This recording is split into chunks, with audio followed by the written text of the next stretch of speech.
Será que a gente precisa examinar a garganta das crianças em todas as vezes que elas vão no pronto atendimento? Será?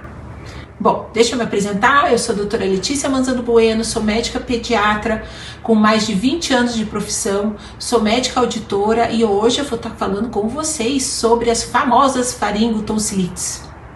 Eu continuo, né, gente, na missão aí de ajudar os médicos a conquistar totalmente a segurança para atender as crianças no pronto atendimento.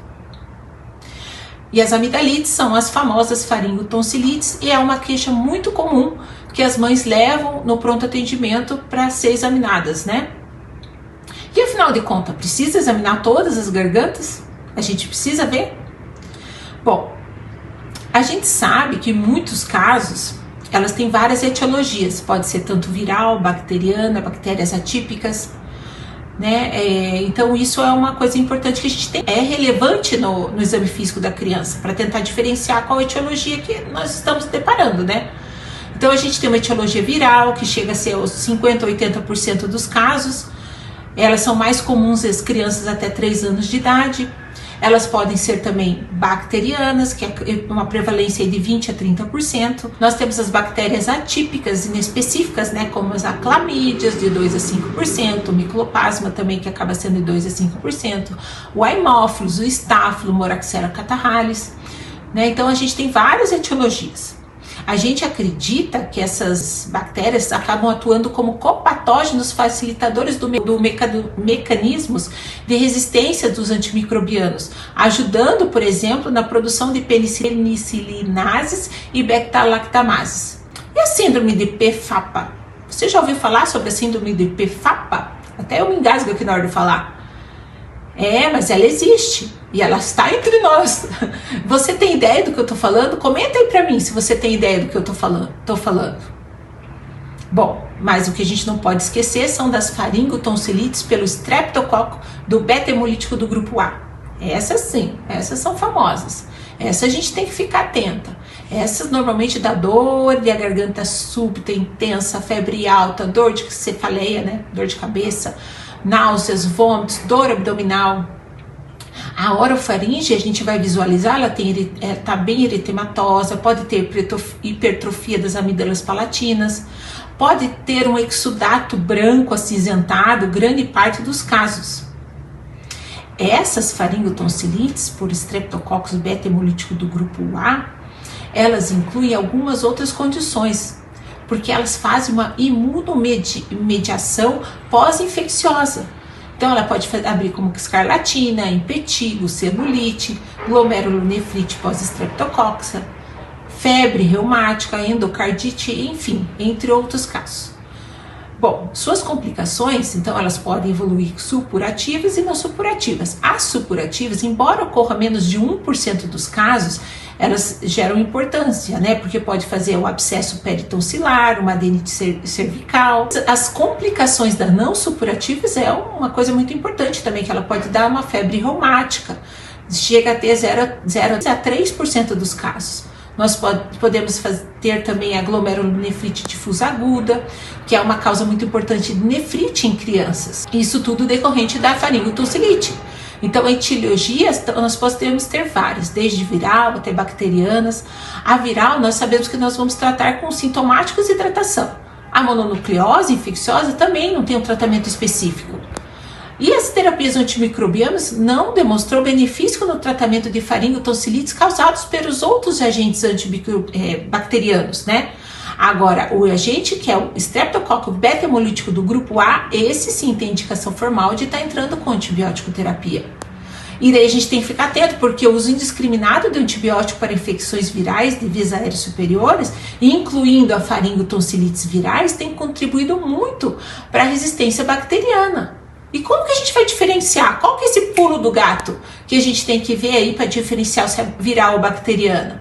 E quando a terapia antimicrobiana deve ser estabelecida para não estimular a resistência bacteriana e não deixar de tratar quando tem a necessidade e indicação formal de tratamento? Normalmente, essas doenças de faringotonsilites, elas são autolimitadas, mesmo nesses grupos de bacterianos. O antibiótico, ele demonstra benefício em reduzir tempo e gravidade dos sintomas.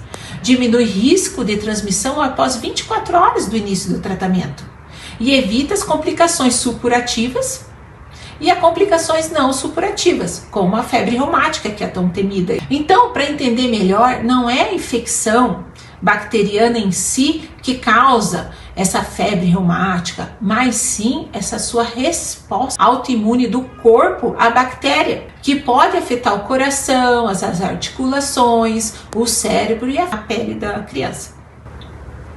Então, para prevenir essa febre reumática, a gente tem um tempo, né? A gente pode instituir esse tratamento em até 9 dias após os inícios dos sintomas. Então, a gente consegue diferenciar muito bem se é viral ou bacteriana, a gente consegue ficar atento com isso. Então, cabe nós, médicos, tratar adequadamente, indicar no tempo certo, indicar corretamente se precisa do antimicrobiano ou não, né?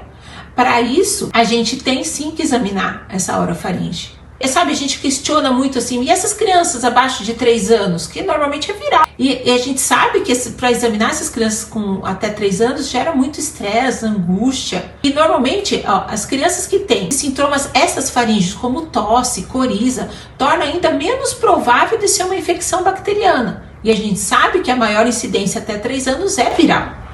Daí a gente questiona, mas precisa examinar, né, essa criança? Porque a gente sabe que não é fácil de examinar. Elas choram, cria trauma, gera tanto estresse, gera medo, né, angústia, mal-estar, dá ânsia muitas vezes nas crianças. Tem algumas crianças que acabam vomitando da gente examinar.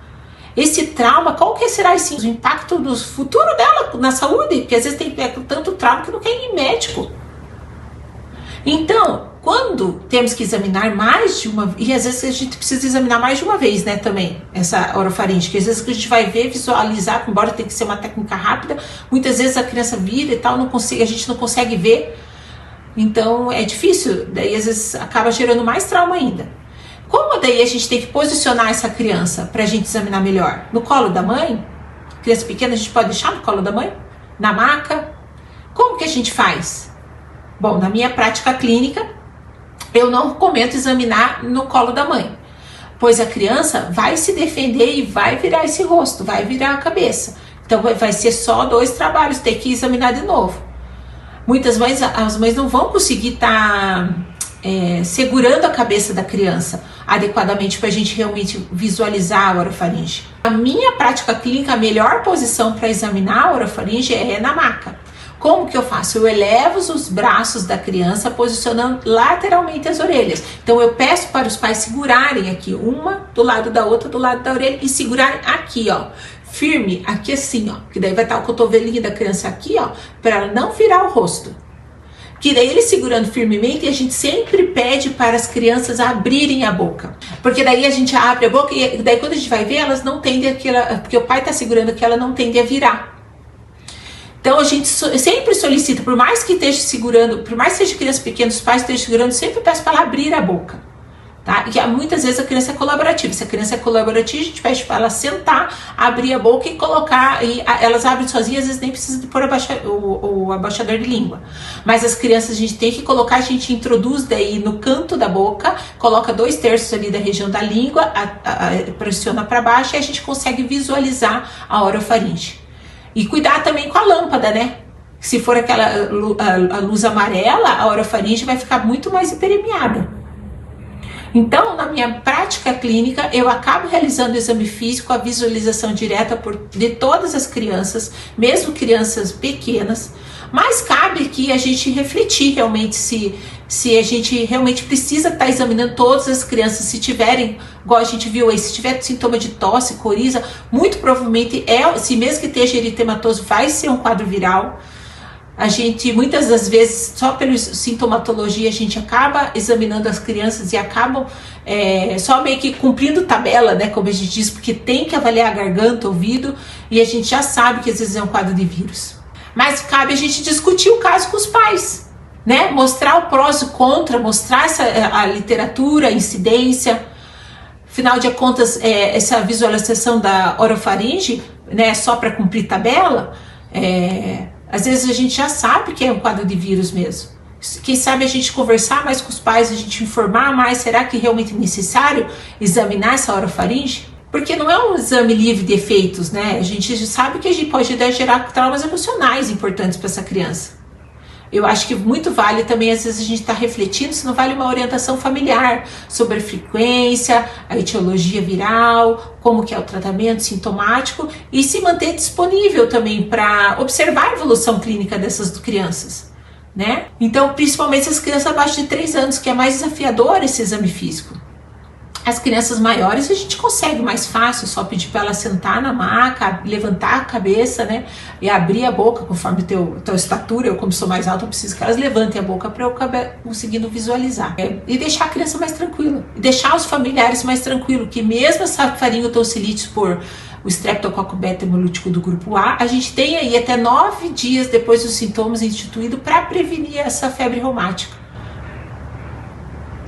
Né? Agora comenta aí você, qual doutor, doutora, me fale qual que é a sua prática clínica. Como que você está fazendo? Você examina todas as crianças? Você vê a orofaringe de todas as crianças? Você não vê? Você orienta os pais? Você já entra logo com antibiótico para todas as crianças? Como é a sua prática clínica?